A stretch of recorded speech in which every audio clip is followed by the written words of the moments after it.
ਅਨਪੜ੍ਹੀ ਦਾ ਦੌਰ ਸਹੀ, ਕਿਸੇ ਦਾ ਲੱਗਦਾ ਪਰਦੇਸ ਅਰਸਾ ਦਰਾਜ਼ ਤੋਂ ਕੋਈ ਖੈਰ ਖਬਰ ਨਹੀਂ ਹੈ। ਕਾਫੀ ਅਰਸੇ ਤੋਂ ਬਾਅਦ ਉਸ ਪਿੰਡ ਦੇ ਵਿੱਚੋਂ ਗਿਰਾਂ ਦੇ ਵਿੱਚੋਂ ਪੜਿਆ ਬੰਦਾ ਢੂੰਡਿਆ, ਲੱਭਿਆ। ਉਹਦੇ ਕੋਲ ਗਿਆ, ਉਹਨਾਂ ਦਾ ਯਾਰ ਖਤ ਲਿਖਦੇ। ਖਤ ਲਿਖਣਾ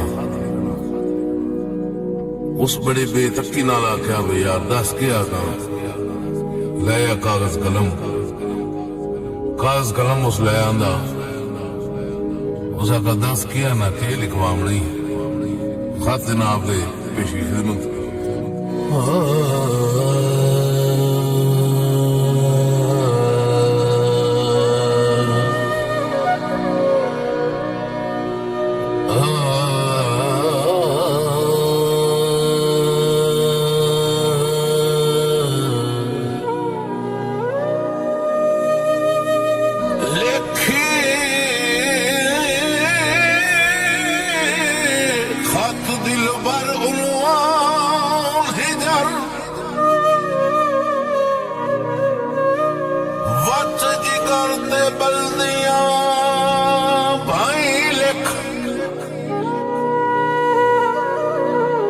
लिख तंग गुजरान गरीबां दे किते रुझ गया वतन दा साई लिख।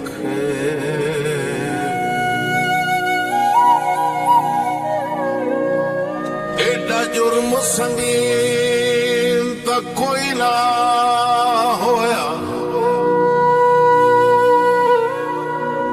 क्यों दितियां नी सजाई लिख। मतरा साई ढोल नाराज होए, ये सारा कट जा सिर्फ दुआई लिखे।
एक खाकी है